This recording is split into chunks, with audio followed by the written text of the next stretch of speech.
Sikat na Pinoy singer, may matinding ibinunyag. Netizens at fans matindi rin ang reaksyon, tingnan ang mga detalye.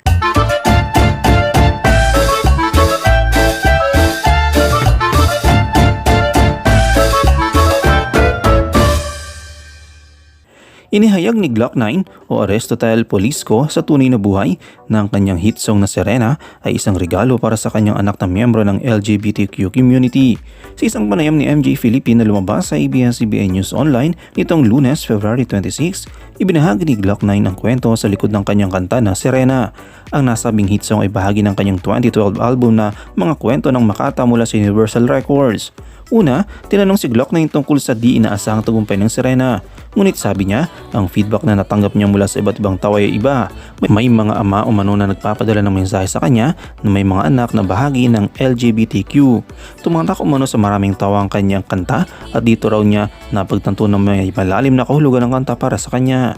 Sa kanyang pahayag ay sinabi, yung song na yan, nung in-release namin yan, takot na takot ako.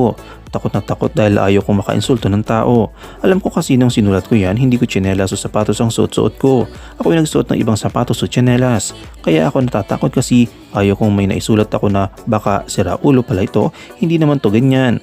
Nung minsan, I think days after namin ma-release yung music video, may isang grupo ng production people na nagpunta sa bahay to interview me about the song.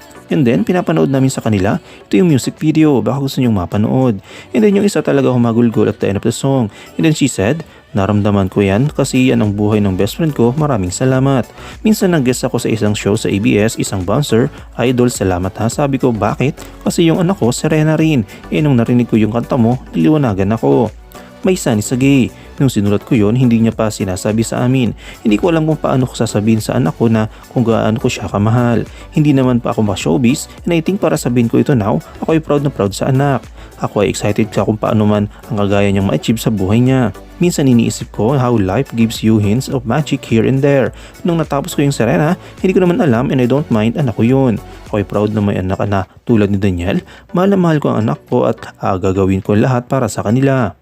Ilang taon nga matapos mailunsad ang Serena, naglahad din umano ang anak ni Glock 9 na totoong gender preference nito. Very proud umano si Glock 9 sa kanyang anak.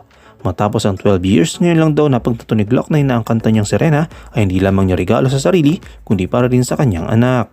Pagtatapos ng kanyang pahayag ay sinabi niya, yun na yung regalo ko. Anong yung komento kaugnay dito?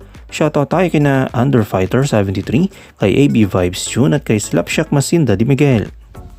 I-comment mo lang ang inyong opinion sa comment section at huwag kalimutang i-like, i-follow, i-subscribe ang bcgram.net para sa mga latest happenings.